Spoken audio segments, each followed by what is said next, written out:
आपली पीडीएफ इथपर्यंत आली होती, ती आपण कंटिन्यू करणार आहोत. बाल केंद्रित शिक्षा तथा प्रगतिशील शिक्षा, child centred and progressive education, बाल केंद्रित शिक्षा, चाइल्ड सेंट्रल एजुकेशन, बाल केंद्रित शिक्षा के समर्थक जॉन डीवी थे. तो लक्षात ठेवायचं आहे. एक ऐसी शिक्षा है जिसमें बच्चों को केंद्र बिंदु माना जाता है. बाल केंद्रित शिक्षा के अंतर्गत बालक की रुचियों अर्थात इंटरेस्ट, प्रवृत्तियों, क्षमताओं ध्यान में रखते हुए शिक्षा प्रदान की जाती है. जब हम बच्चों को बाल केंद्रित शिक्षा प्रदान करते हैं तो शिक्षण रुचिकर होता है. प्रगतिशील शिक्षा प्रोग्रेसिव्ह एज्युकेशन काय आहे ते आपण एकदा समजून घेऊया. जब हम बच्चों की उसकी अभिरुचियों, एटीट्यूड्स, इंटरेस्ट के अनुसार पढ़ाते हैं तो उसका शिक्षा स्तर बढ़ जाता है, जिसे प्रगतिशील शिक्षा कहते हैं. प्रगतिशील शिक्षा के अनुसार शिक्षा बच्चे के लिए बनी है, न बच्चा शिक्षा के लिए. हे वाक्य इथे लक्षात ठेवायचं आहे. ज्यावेळेस प्रगतिशील शिक्षा संदर्भात तुम्हाला प्रश्न विचारले जातील त्यावेळेस लक्षात ठेवायचं आहे, प्रगतिशील शिक्षा के अनुसार शिक्षा बच्चे के लिए बनी आहे. जे काही एज्युकेशन तयार झाले, ज्या काही पॉलिसीज तयार झाल्या, जे काही पुस्तकं तयार झाली, तर ते मुलांसाठी तयार आहेत. तर मुलगा हा त्यांच्यासाठी नाही तयार झालेला, हे लक्षात ठेवायचं आहे. प्रगतिशील शिक्षा से बच्चे का सर्वांगीण विकास होता है. प्रगतिशील शिक्षा करके सीखना, लर्निंग पॉइंट डूइंग पर प्रबल देती है. प्रोग्रेसिव एजुकेशन में sitting arrangement, time table flexible होना चाहिए. इसमें सहयोगिता पूर्ण अधिगम, कोलॅबोरेटिव्ह लर्निंग होता है. अकॉर्डिंग टू सीबीएसई, सीबीएसईचा विचार जर आपण केला तर अकॉर्डिंग टू सीबीएसई इसमें क्या होता है, तो प्रोग्रेसिव एजुकेशन में बच्चे समूह में ऍक्टिव्ह पार्टिसिपेट करे और सोशल स्किल सीखे. तर विद्यार्थ्यांमध्ये सामाजिक कौशल्यांचा विकास झाला पाहिजे. तो त्याचबरोबर ऍक्टिव्ह पार्टिसिपेट म्हणजे त्याने त्या भागामध्ये सहभागी होणं अपेक्षित आहे, असं त्यामध्ये स्पष्टपणे म्हटलेलं आहे. त्यानंतर पुढचा महत्वाचा मुद्दा जो आहे तो आपल्याला समजून घ्यायचा आहे. प्रगतिशील शिक्षा में संयुक्त राज्य यूएसए के मनोवैज्ञानिक जॉन डीवी का योगदान है. तो जॉन डीवींनी काय सांगितलं की शिक्षा को त्रिध्रुवीय प्रणाली पर बताया है. टीचर, बालक और पाठ्यक्रम. उसमें होता है dependent variable, independent variable, intermediate variable. तर 3 स्तर त्यांनी ट्रायपोलर प्रोसेस सांगितलेली आहे, त्रिध्रुवीय प्रोसेस सांगितली आहे डीवी यांनी. ते असं म्हणतात 3 प्रमुख घटक आहेत. टीचर हा इंडिपेंडेंट व्हेरिएबल आहे, बालक हा डिपेंडेंट आहे, तर पाठ्यक्रमा मध्यस्थ आहे, जो दोघांना जोडण्याचं काम करतो. भारत में बाल केंद्रित शिक्षा का श्रेय गिजूभाई को दिया जाता है. हा जो हे जे चित्र दिसते ते सिगमंड फ्राइड यांचं आहे. त्यांनी मस्तिष्क आणि मनाचं विश्लेषण केलंय. सायको अनालिटिक थेअरी त्यांनी मांडलेली आहे. त्यांनी सांगितलेले की इन्होंने 3 टाइप के मन बताए हैं. यांनी 3 प्रकारच्या मनांचा उल्लेख प्रामुख्याने केलेला आहे. एक आहे कॉन्शियस माइंड, एक आहे सबकॉन्शियस माइंड आणि एक आहे अनकॉन्शियस माइंड. बघा, कॉन्शियस माइंड काय असतं? यह मन प्रेझेंट के विचारों से रिलेटेड होता है. जे आपण आता विचार करतोय दॅट इज चेतन मन, कॉन्शियस माइंड. अर्ध चेतन माइंड, सबकॉन्शियस माइंड. इसमें हमें तुरंत ज्ञान नहीं होता लेकिन कुछ टाइम देकर किया जा सकता है. जी गोष्ट आपण आठवतोय ते अर्धचेतन असतं आणि अचेतन म्हणजे 90% असतं, अनकॉन्शियस माइंड. इसमें वे बातें होती है जो हम भूल चुके हो, हमारे याद करने में भी याद नहीं आती. तर अनकॉन्शियस माइंड जवळपास 90% आपला असतो. फ्राइड ने व्यक्तिमत्व के 3 भागों में बांटा है. इदम, अहम, पराअहम. लक्षात ठेवायचंय, इदम, अहम, पराअहम. Id, ego, super ego. इसमें व्यक्ति की शारीरिक मूल आवश्यकताएं होती है. भूख, प्यास, सेक्स आदि को सेटिस्फाइड करना होता है. ये सामाजिक आवश्यकताओं और नैतिक मूल्यों की चिंता किए बिना इच्छाओं की पूर्ति पर बल देता है. इसे इदम कहा जाता है. याला इदम म्हटलं जातं. त्यानंतर दुसरा महत्वाचा भाग आहे अहम. अहम म्हणजे इगो.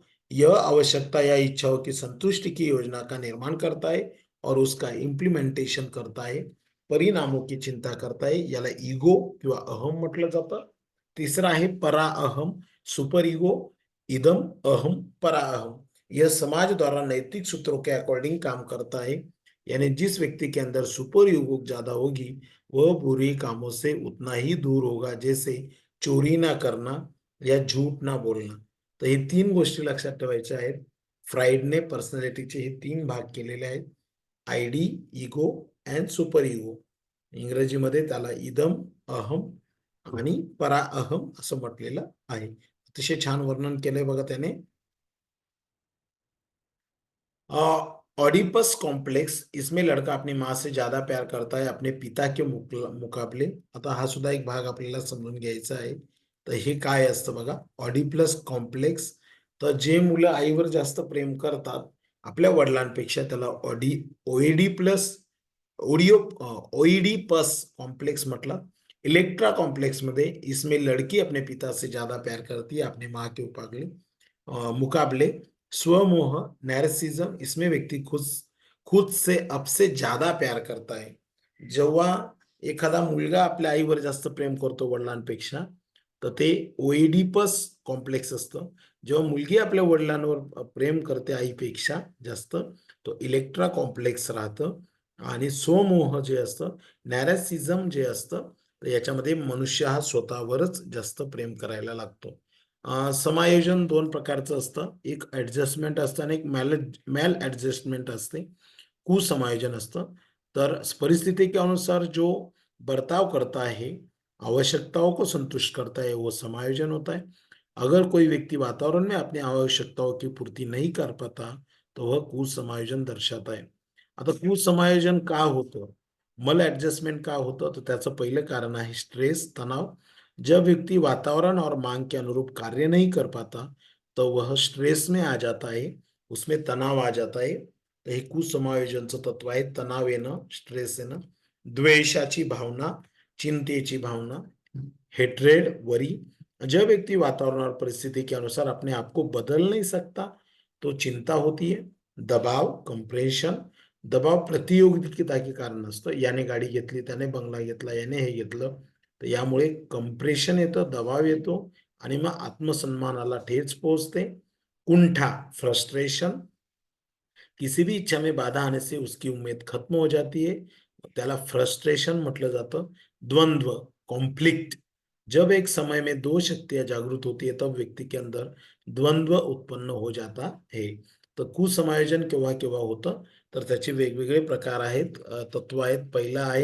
पहिलं तत्व आपण अभ्यासलेलं आहे, तणाव, स्ट्रेस. दुसरा आहे वरी, चिंता, कंप्रेशन, दबाव, फ्रस्ट्रेशन, कुंठा, कॉन्फ्लिक्ट, द्वंद्व. आपल्या मनामध्येच 2 मनांची निर्मिती होऊन ते द्वंद्व होणं. सुरक्षा युक्तियाँ. यह ऐसी युक्तियाँ होती है जिसमें व्यक्ति विशेष परिस्थिति में अपनी चिंता और कमियों से मुक्ति पाने के लिए अस्थायी कवच को साधन के रूप में इस्तेमाल करता है. समायोजन करने के लिए व्यक्ति जिन सुरक्षात्मक व्यक्तियों को सहारा लेता है वो 2 प्रकार की होती है. एक है डायरेक्ट मेथड, एक है इनडायरेक्ट मेथड. तनाव को कम करने से प्रत्यक्ष उपाय है कि जिन्हें व्यक्ति चेतन रूप में अपनाता है, और अप्रत्यक्ष तनाव को कम करने अप्रत्यक्ष उपाय जिन्हें व्यक्ति अचेतन रूप में अपनाता है. ज्यावेळेस कॉन्शियस माइंडमध्ये तो करेल काम, दॅट इज डायरेक्ट मेथड, आणि अनकॉन्शियसमध्ये असेल तर अप्रत्यक्ष विधी. अशा 2 विधी आहेत, त्यातून आपण तणावातून बाहेर येऊ शकतो. तर्कसंगती, रेशनलायझेशन,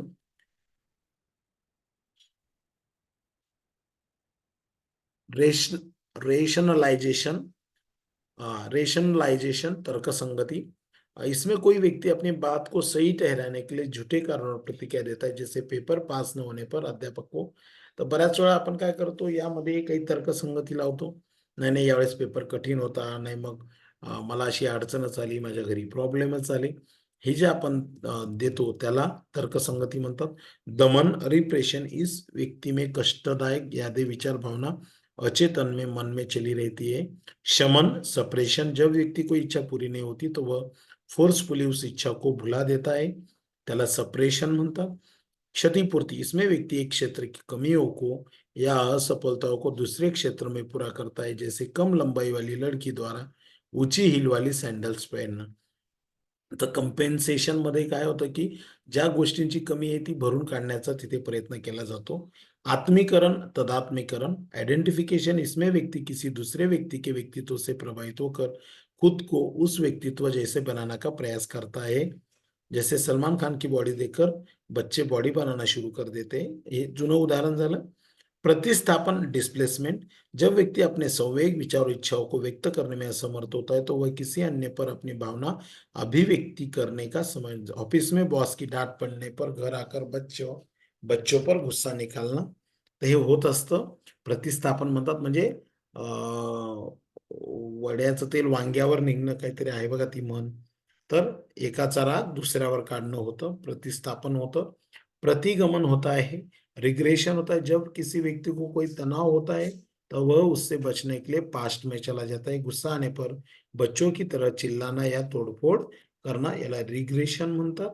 उदात्तीकरण सब्लिमेशन, इसमें व्यक्ति अपनी अनैतिक इच्छाओं प्रेरणाओं को संतुष्टि समाज के स्वीकृत उद्देश्य के अनुसार करता है. बचपन में गुस्सेल बच्चे का बड़े होकर बॉक्सर बनना, त्याला उदात्तीकरण म्हणतात. तर तुम्हाला असं लक्षात येईल की या सगळ्या तत्वांचा आपल्या दैनंदिन जीवनात स्वतःला लावून बघा. दैनंदिन जीवनात हे सगळं घडत असतं आणि हेच आपल्याला विद्यार्थ्यांच्या बाबतीत करायचं आहे. परीक्षेमध्ये तशा प्रकारचा प्रश्न आला तर अगदी त्या पद्धतीने तुम्हाला प्रश्नांची उत्तरं द्यायची आहेत. लक्षात ठेवा. त्यानंतर पुढे आहे आकलन मूल्यांकन, असेसमेंट एंड इवैल्यूएशन. किसी के बारे में जानकारी इकट्ठा करने की प्रक्रिया आकलन कहलाती है.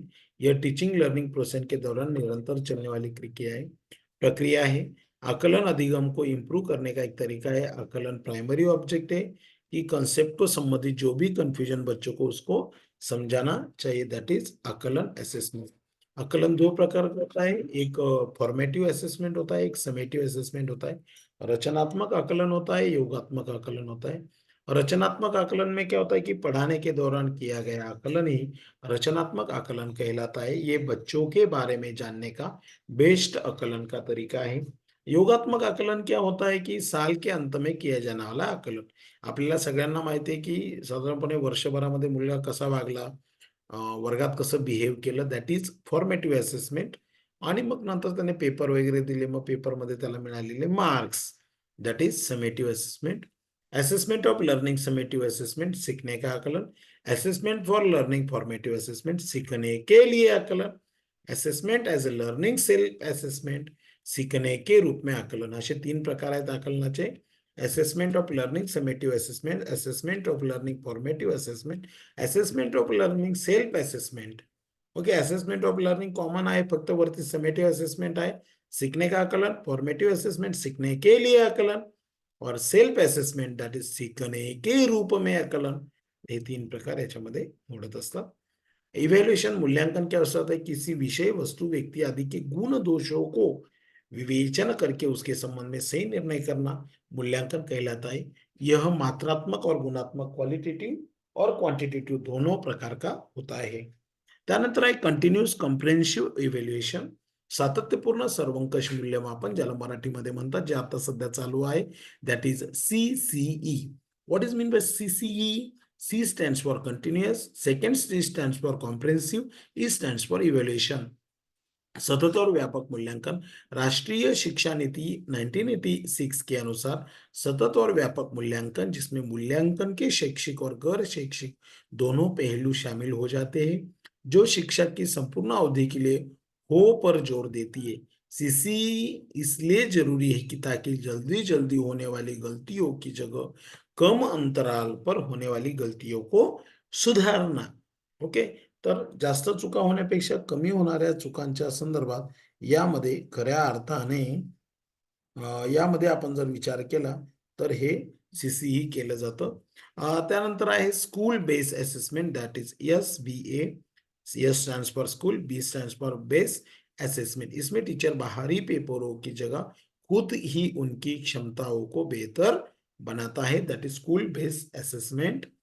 गत्यात्मक मूल्यांकन, डायनामिक असेसमेंट, यह बच्चों की विशिष्ट अधिगम आवश्यकताओं को समझने में हेल्प करता है. सो दैट इज गत्यात्मक मूल्यांकन कहा जाता है, डायनामिक असेसमेंट कहा जाता है. तर हे वेगवेगळे असेसमेंटचे प्रकार आपण या ठिकाणी बघितलेले आहेत. आता मूल्यांकन जे केलं जातं, इव्हॅल्युएशन जे केलं जातं, त्याचे काय काय फीचर्स आहेत, कॅरेक्टरिस्टिक्स आहेत, ते सुद्धा समजून घेणं गरजेचं आहे. पहिलं आहे व्हॅलिडिटी. व्हॅलिडिटी काय असतं बघा. सो तुम्ही जे मूल्यांकन करणार आहात ते व्हॅलिड पाहिजे. जो वास्तव में उसी बात का परीक्षण करे.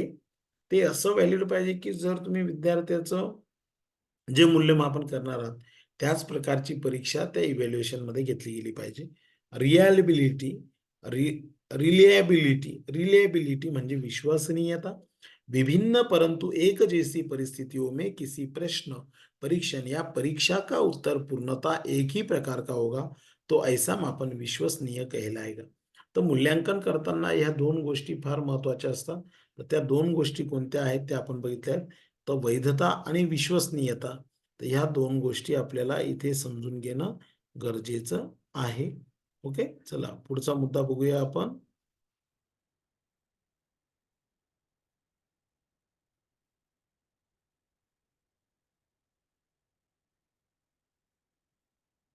व्यावहारिकता. नुसतं तुमचं इव्हॅल्युएशन रिलायबिलिटीवर असलेलं, व्हॅलिडिटीवर असलेलं नकोय, तर ते व्यावहारिक सुद्धा पाहिजे. वास्तववादी पाहिजे, प्रैक्टिकली पाहिजे. मूल्यांकन की प्रक्रिया लगत, समय और प्रयोगशर्ता की दृष्टि से वास्तविक, व्यावहारिक और कुशल होनी चाहिए. वस्तुनिष्ठता, जिस मूल्यांकन में एक ही उत्तर हो और परीक्षक का प्रभाव न पडे. आता रिकाम्या जागा, जोड्या लावा, असे जर प्रश्न उत्तर आले, तर त्या ठिकाणी वस्तुनिष्ठता, व्यक्तिनिष्ठता येत नाही. कारण विद्यार्थ्याने लिहिलेलं उत्तर हे एकेरी असतं. उदाहरणार्थ भारताची राजधानी कोणती? दिल्ली. तर यामध्ये दिल्ली जेवढ्यांनी लिहिलं, मग तो कशाही क्वालिटीचा विद्यार्थी राहो, तर ते कुठल्याही विद्यार्थ्याने जरी लिहिलं, तर त्यामध्ये आपल्याला सगळ्यात महत्वाची गोष्ट, कुठल्याही विद्यार्थ्याने यामध्ये जर लिहिलं, तर त्याला सारखेच मार्क्स आपण देणार आहोत. त्यामुळे वस्तुनिष्ठता पाहिजे, व्यापकता पाहिजे. इसमें सारे गुणों का मापन किया जाता है. नेक्स्ट पुढे जाऊया. पोर्टफोलियो. आता पोर्टफोलियो क्या होता है? तो पोर्टफोलियो में एक प्रकार की फाइल होती है जिसमें बच्चे की एक निश्चित अवधि में किए गए कामों का संग्रह होता है. इसमें बच्चे ने किया हुआ उपलब्धि या प्रगती, कमियों को भी रखा जाता है. याच्यामध्ये व्यक्तिगत, पारिवारिक, शैक्षणिक, सहशैक्षणिक, सांस्कृतिक, सामाजिक, म्हणजे त्याने अगदी ज्युनियर के-जी पासून तर अगदी 10th पर्यंत त्याने काय-काय केलेलं आहे, जी संपूर्ण जानकारी त्याच्यामध्ये आपल्याला पोर्टफोलिओमध्ये बघायला होते. त्यामुळे मूल्यांकन करणं सोपं जातं. रिकॉर्ड, एनेक एनेकोडोटल रिकॉर्ड, कम्युलेटिव रिकॉर्ड, इसमें बच्चे के सभी तरह के रिकॉर्ड रखे जाते हैं, बिहेवियर, स्किल्स एंड एटीट्यूड. और कम्युलेटिव रिकॉर्ड में क्या किया जाता है? एकेडमिक अटेंडेंस कितना है, अचीवमेंट्स क्या क्या किया बच्चा ने, तो रिकॉर्ड्स यहाँ पे रखे जाते हैं. शिक्षण विधियां कौन सी है, टीचिंग मेथड्स कौन सी है? देखो, समस्या समाधान विधि, प्रॉब्लम सॉल्विंग मेथड. इसमें क्या होता है कि इसमें स्टुडंट्स को एक प्रॉब्लेम दी जाते, म्हणजे एक विद्यार्थ्यांना एक समस्या सांगितली जाते, मग त्यांना सांगितलं जातं की तुम्ही या समस्येचं समाधान शोधा, उत्तर शोधा, आणि मग यातून त्यांना ज्ञान मिळत असतं. आणि ह्या करत असताना त्यांना एक प्रकारे हिंट दिली जाते, की एक ज्याला म्हणतो की हिंट दिली जाते, आणि मग सांगितलं की तुम्ही या पद्धतीने करा. मग याचे शिक्षण विधीमध्ये टीचिंग मेथड्सचा याचा जर विचार केला समस्या समाधान विधीमध्ये, तर त्याच्या स्टेप्स आहेत. पहिली स्टेप्स आहे समस्या को चुनना. दुसरी स्टेप आहे सगळ्यात महत्वाचं, ते म्हणजे समस्या के कारण. तीसरा आहे समस्या के रिलेटेड इंफॉर्मेशन को कलेक्ट करना, समस्या का समाधान करना, समाधान का व्यावहारिक उपयोग करना. तर हे 4-5 स्टेप्स त्याच्यामध्ये येतात. म्हणून पहिला विचार हा समस्येचा असतो, ती समस्या का निर्माण झाली, त्याचं कारण शोधलं जातं. तिसरा मुद्दा आहे त्याच्या संदर्भातली इन्फॉर्मेशन कलेक्ट करायची, मग समाधान करायचं, व्यावहारिक उपयोग करायचा आहे. आता याच्यामध्ये कालच आपलं आगमन विधी आणि निगमन विधीवर बोलणं झालं होतं. आगमन विधी इंडक्टिव्ह मेथडमध्ये काय असतं? इस विधि में सीधे अनुभव, उदाहरणों तथा प्रयोग का अध्ययन करके नियम निकाले जाते हैं. याला इंडक्टिव्ह मेथड असं म्हटलं जातं. इंडक्टिव्ह मेथडमध्ये काय केलं जातं? तर साधारणपणे आपण जर विचार केला, तर ही स्टुडंट सेंट्रिक मेथड होती है. छात्र केंद्रित ही पद्धत असते, जो विद्यार्थियों को करके सीखने पर बल देती है. इस विधि में तर्क करते हुए एक उदाहरण के नियम की ओर, स्थूल से सूक्ष्म की ओर, विशिष्ट से सामान्य की ओर. तर आगमन विधीमध्ये 3 महत्वाचे टप्पे आहेत. पहिला टप्पा आहे विद्यार्थ्यांना उदाहरण सांगितलं जातं, आणि मग उदाहरणार्थ एखादं उदाहरण घेतलं आणि मग सरळ व्याजाचं सूत्र सांगितलं जातं. मग स्थूलकडून सूक्ष्मकडे, मोठ्या भागाकडून छोट्या भागाकडे त्याला घेऊन घेऊन घेतलं जातं किंवा सांगितलं जातं आणि मग स्पेसिफिक करून कॉमन कडे त्यांना नेलं जातं. ही आगमन विधीची वैशिष्ट्य आहेत. न्यात से अज्ञात की ओर लेके जाते हैं, मूर्त से अमूर्त की ओर और प्रत्यक्ष से प्रमाण की ओर आगे बढ़ते हैं. आता निगमन विधी काय असते, डिडक्टिव्ह मेथड काय असते, तर यामध्ये पहिल्यांदा नियम सांगितले जातात और नियमों को समझाने के बाद बच्चों को उदाहरण पढ़ाए जाते हैं. इसे शिक्षक केंद्रित विधि कहा जाता है. इसमें शिक्षक ही सारे नियम सिखाते हैं. इस विधान में हम कहा जाते हैं तो प्रमाण से प्रत्यक्ष की ओर, सूक्ष्म से स्थूल की ओर. वरती जे जातोय ना आपण मोठ्या भागाकडून छोट्या भागाकडे, इथे काय होतं छोट्या भागाकडून पुन्हा मोठ्या भागाकडे जातो आपण. अज्ञात से ज्ञात की ओर, नियम से उदाहरण की ओर. त्यानंतर आहे प्रॉब्लेम सॉल्व्हिंग मेथड झाली, आगमन विधी झाली, निगमन विधी आहे, इंडक्टिव्ह मेथड झाली, डिडक्टिव्ह मेथड झाली. समस्या समाधान विधि, प्रॉब्लम सॉल्विंग मेथड, इसमें स्टूडेंट्स को एक प्रॉब्लम दी जाती है जिसका सॉल्यूशन स्टूडेंट खोजते हैं, नॉलेज लेते हैं. तीसरा है प्रोजेक्ट विधि. प्रोजेक्ट विधि क्या होता है, इसके प्रवर्तक किल पॅट्रिक है. हा प्रश्न विचारला गेलाय. प्रोजेक्ट विधी कोणी शोधून काढला, तर प्रोजेक्ट विधीचे प्रवर्तक जे आहेत ते किल पॅट्रिक आहेत. ते अनुभव केंद्रित होती आणि ही जी विधी आहे, ही जी मेथड आहे, ही एक्सपीरियंस बेस है, एक्सपीरियंस सेंटर है, अनुभव केंद्रित होती. यह बालकों के समाजीकरण पर विशेष बल देती है. इस विधि में विद्यार्थी स्वतंत्र रूप से कार्य करता है. यह वह अपनी समस्याओं का हल अपने स्वयं के विचारों के आधार पर करता है. यह विधि वास्तविकता के सिद्धांत पर कार्य करती है. प्रत्यक्ष विधि आता है तीसरा प्रकार डायरेक्ट मेथड. इस विधि में बालक को बिना व्याकरण के नियमों का ज्ञान कराए भाषा सिखाई जाती है. इस विधि में जो बालक मातृभाषा होती है उसे बिना मध्यस्थ बनाए उसे अन्य भाषा सिखाई जाती है.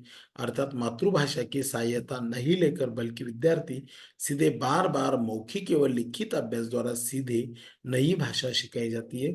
याला डायरेक्ट मेथड म्हटलं जातं. म्हणजे विद्यार्थ्याला इंग्रजी शिकवायचंय तर डायरेक्ट इंग्रजीचे धडे किंवा त्यातला सारांश कंटेंट त्यांना शिकवला जातो.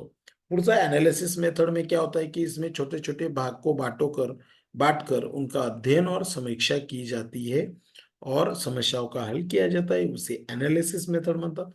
विश्लेषणामध्ये छोटे-छोटे टप्प्यांमध्ये ते लर्निंग आणि टीचिंग चालू असतं, समीक्षा चालू असते. संश्लेषण विधीमध्ये काय होतं की यह पूरक होती है. संश्लेषण आणि विश्लेषण, सिंथेसिस आणि एनालिसिस हे एकमेकांशी रिलेटेड आहे. विश्लेषण कर लेने के पश्चात ही संश्लेषण का कार्य होता है. इस विधि में किसी समस्या को छोटे भागों को जोड़ते हुए समस्या का हल किया जाता है. इस विधि का प्रयोग ज्योमेट्री में ज्यादातर किया जाता है. अनुकरण विधि, सिमुलेशन मेथड. इस विधि में बालक अनुकरण करके सीखता है. इस विधि को अनुकरण विधि कहा जाता है. इस विधि में बच्चा क्या करता है, शिक्षक का अनुकरण करता है, पढ़ता है, लिखता है, नवीन रचना करना सीखता है, सुनकर वाचन करना सीखता है. पहले शिक्षक बोलते हैं फिर बच्चा अनुसरण करता है. इस विधि के आधार पर ही शुद्ध आचरण को ही भाषा शिक्षक का सर्वश्रेष्ठ गुण माना जाता है. तर अनुकरण विधीमध्ये शिक्षक हा त्या पद्धतीचा, त्या दर्जाचा, त्या क्वालिटीचा तयार होणं गरजेचं आहे. त्याचं जर आचरण शुद्ध असेल तर विद्यार्थ्यांपर्यंत चांगल्या गोष्टी पोहोचत असतात. व्याख्यान विधि, लेक्चर मेथड क्या होता है. व्याख्यान विधि में किसी तथ्य विषय की व्याख्या की जाती है. व्याख्यान विधि को शिक्षक की सबसे प्राचीन विधि माना जाता है. इस विधि में शिक्षक की भूमिका यह प्रमुख होती है. इसलिए इसे शिक्षक केंद्रित शिक्षण विधि भी माना जाता है. यह मेमरी लेवल का शिक्षण होता है. ओके, सो या पद्धतीने आहे. देन पुढे जाऊया आपण. अधिगम कराती है. सामाजिक विज्ञान में व्याख्यान विधि का प्रयोग सबसे अधिक होता है. व्याख्यान शिक्षण विधि में पाठ्य वस्तु एवं विषय वस्तु के प्रस्तुतिकरण पर अधिक बल दिया जाता है.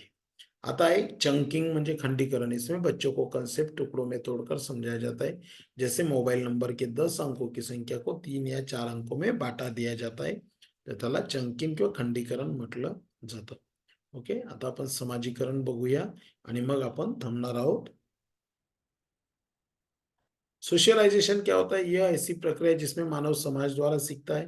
यह निरंतर प्रोसेस है, कॉम्प्लेक्स प्रोसेस है. ये दो प्रकार की होती है, एक प्रत्यक्ष और एक अप्रत्यक्ष. टाइप्स ऑफ सोशलाइजेशन एजेंट्स के दो प्रकार होते हैं, एक एक्टिव एजेंसी, एक पैसिव एजेंसी. जैसे कि एक्टिव एजेंसी में क्या होता है, सीधा बच्चों पर प्रभाव पड़ता है, परिवार, दोस्त, पड़ोसी, रिश्तेदार, स्वास्थ्य, क्लब, स्कूल. और निष्क्रिय एजेंसी में पुलिस स्टेशन, सार्वजनिक पुस्तकालय, रेलवे स्टेशन, एयरपोर्ट का होता है। समाजीकरण की इकाई क्या होती है? तो परिवार। समाजीकरण का आरंभ परिवार से होता है, ये समाजीकरण की पहिली इकाई आहे. स्कूल, टीचर, गेम्स, मीडिया, धार्मिक संस्करण हे सेकंडरी एजन्सीज आहे. पुढे आहे अनुवंशिकता आणि वंशानुक्रम. तो आपण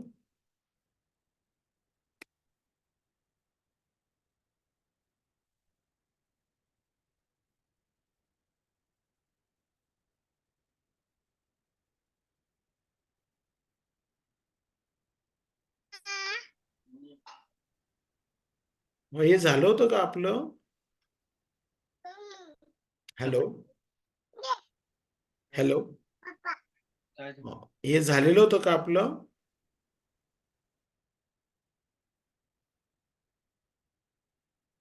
हे मोटिवेशन वगैरे झालं होतं? बोला.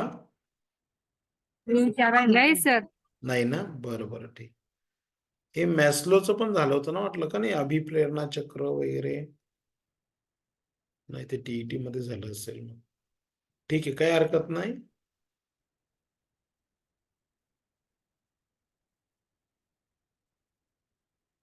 नाही, हे नाही झालेले सर. झालेलं नाही ना. ठीक आहे, ठीक आहे, ठीक नाही. आहे. उद्या बघूया आपण, आता थांबूया. सो गुड नाईट, शुभरात्री.